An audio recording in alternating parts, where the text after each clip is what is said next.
வணக்கம். விஎஸ் ஜோதிடம். இந்த ஜோதிட சேனலில் கன்னி ராசி தமிழ் புத்தாண்டு ராசி பலன்கள் 2026 கன்னி ராசிக்காரர்களுக்கு தமிழ் புத்தாண்டில் 9 கிரகங்களால் கிடைக்கக்கூடிய நற்பலன்களும் தீய பலன்களும் எப்படி இருக்க போகிறது ஓராண்டு பலன்களாக என்பதை பார்ப்பது தான் இந்த பதிவு. கன்னி ராசி புதன் பகவானின் ஆளுமை நிறைந்த ராசி.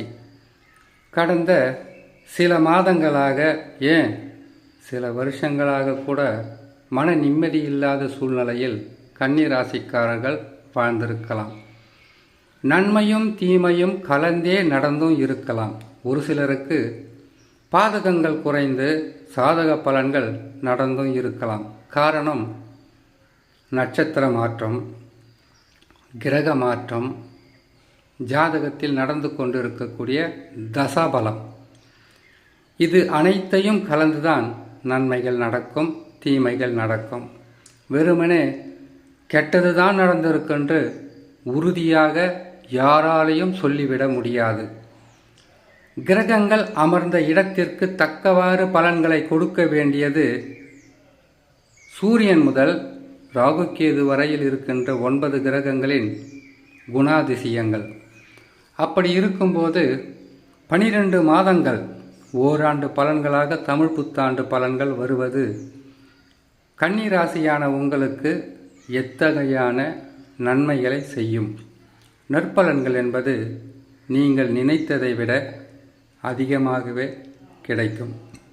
இது ஓராண்டு பலன்கள் மட்டும்தான்.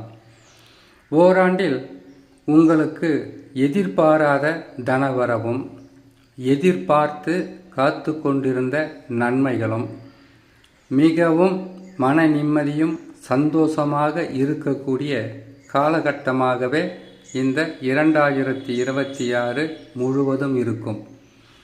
இவ்வளவு உறுதியாக சொல்வதற்கு காரணம் கிரகங்கள் தான். இப்போ குரு பகவானை எடுத்துக்குங்க. ஒரு மனிதனுடைய வாழ்க்கையில் ஒரு ராசிக்காரர்களுக்கு நன்மைகளை செய்யக்கூடிய ஸ்தானத்தில் குரு சனி ராகு கேதுக்கள் வந்துவிட்டால் நன்மைகளுக்கு குறைவிருக்காது. இதே குரு சனி ராகு கேதுக்கள் பாதகமான நிலையில் வந்துவிட்டால் தசாதான் உங்களை காப்பாற்ற வேண்டும். இது தெளிவாக ஒவ்வொரு பதிவிலும் நான் சொல்லக்கூடியது தான், சொன்னது தான். இதற்கப்புறமும் சொல்லக்கூடியதும் இதுவாக தான் இருக்கும். கிரகங்கள் ஆண்டுதோறும் பயிற்சி பெறும். நன்மையோ தீமையோ அமர்ந்த இடத்திற்கு தக்கவாறு பலன்களை கொடுத்தே ஆகும். கண்டக சனியில் அமர்ந்து மன நிம்மதி இல்லாமல் தவித்து கொண்டிருக்கக்கூடிய உங்களுக்கு மிகப்பெரிய நற்பலன்களை தருகின்ற ஸ்தானத்திற்கு குரு பகவான் வந்து விடுவார். இனிமேல் உங்களுடைய வாழ்க்கையில் நன்மைகள் என்பது சற்று இல்லை, அதிகமாகவே இருக்கும். சிறிதளவு பெரிதளவு சொல்ல முடியாது, நன்மையாகவே இருக்கும். காரணம், ராகு பகவான் 6ஆம் இடத்தில் இருக்கின்ற காலத்தில் குரு பகவான் 11ஆம் இடத்தில் வருகிறார் என்றால் உங்களுடைய கனவுகளும் நினைவாக மாற்றக்கூடிய ஸ்தானத்தில் கிரகங்கள் அமர்ந்து நற்பலன்களை தரும். தசா சரியில்லாதவர்களுக்கு கூட இது யோக காலமாகவே மாறிவிடும். அது மட்டுமல்ல, கன்னி ராசியான உங்களுக்கு ஒரு சந்தேகம் இருக்கும். கண்டக சனியாக சனி பகவான் இருக்கிறாரே, நன்மைகளை, வருகின்ற நன்மைகளை, கிடைக்கக்கூடிய நன்மைகளை, கிடைக்கக்கூடிய நற்பலன்களை தடுத்து விடுவாரா என்ற கேள்வி இருக்கும். குரு பகவான் இப்பொழுது வக்கரம் பெற்றிருக்கிறார். வக்கர நிவர்த்தி பெற்று 11ஆம் இடத்தில் 6 மாதங்கள் நிலையான நற்பலன்களை தருவார். நீங்கள் 2027 வரைக்கும் நன்மையில் நடக்கும்னு சொன்னீங்க, 6 மாதம் மட்டும்தானே சொல்கிறீங்கன்னு கேட்டிங்களேனாக்கா, 6 மாதங்கள் என்பது பல வகையான நன்மைகளை செய்துவிடும். குரு பகவான் மாற்றம் பெற்று அமருகின்ற காலத்தில் 6 மாதத்தில் குரு பகவான் நன்மைகளை செய்வார். அதற்கு பிறகு ராகு கேது பயிற்சி இருக்கு. சனி பகவான் வக்கரம் பெறப் போகிறார். 4 கிரகங்களும் நன்மைகளை செய்யக்கூடிய ஸ்தானத்தில் தான் உங்களுக்கு இந்த 2026 காத்து கொண்டு இருக்கு. ஆனால் எவ்வளவு நன்மைகள் நடந்தாலும் சரி, நீங்கள் தான் அதை பெற போகிறீங்க. தீமையாக வந்துவிட்டால் அதை கன்னிராசிக்காரர் தான் பெற போகிறீங்க. நன்மைகள் நடக்கும்போது எந்த காரணத்தை கொண்டும் உங்களுக்கு இதை 11ஆம் இடத்திலிருந்து குரு பகவான் தந்துவிட்டால் அடுத்தது 12ஆம் இடம் விரயம். அதற்கு பிறகு ஜென்மராசி வனவாசம். இதையெல்லாம் மனதில் நிறுத்தி கொண்டு வருவதை உங்களுடைய வாழ்வாதாரத்திற்காகவும் வருங்காலத்திற்காகவும் உங்களுடைய குடும்பத்திற்காகவும் உடல் நலத்திற்காகவும் பிள்ளைகளுக்காகவும் முதலில் உங்களை காப்பாற்றி கொள்ளக்கூடிய அனைத்து வகையான செயல்களுக்கும் பயன்படுத்த வேண்டும். இது அறிவுரையாக எடுத்துக்க வேணாம். உங்களுடைய நலன் விரும்பி உங்களுடைய நல்லதுக்காக சொல்லக்கூடிய ஒரு பதிவாக எடுத்துக்குங்க. சரிங்களா?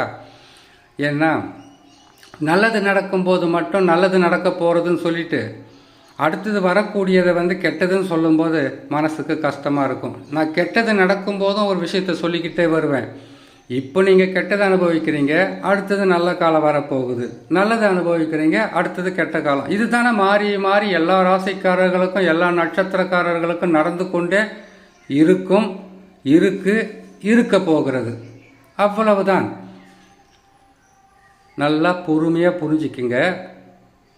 கண்டக சனியாக சனி பகவான் இருக்கிறார். அவர் வக்ரம் பெறுவார். ஆனி மாதத்தில் 6ஆம் இடத்தினுடைய பலனை தருவார். யோகங்களும் நற்பலன்கள் நடக்கும். எல்லா கன்னிராசிக்காரர்களுக்கும் யோகங்களும் அதிர்ஷ்டங்களும் கிடைத்து விடுமா என்றால் அது 100% நன்மைகளாக கிடைக்க வேண்டும் என்றால் ஜாதகத்தில் தசா நல்ல நிலையில் இருக்க வேண்டும். ஒருவேளை பாதக தசாவாக இருந்தால் நடக்காமல் போய்விடுமா என்கின்ற சந்தேகம் வேண்டாம். நன்மைகள் நடந்தே தீரும். குரு பகவான் 12 ஆண்டுகளுக்கு ஒரு முறை தான் 11ஆம் இடத்திற்கு வருவார். அது அடுத்தது 12ஆம் இடம் இல்லையா? அதுக்கு அடுத்தது ஜென்மராசி இல்லையா?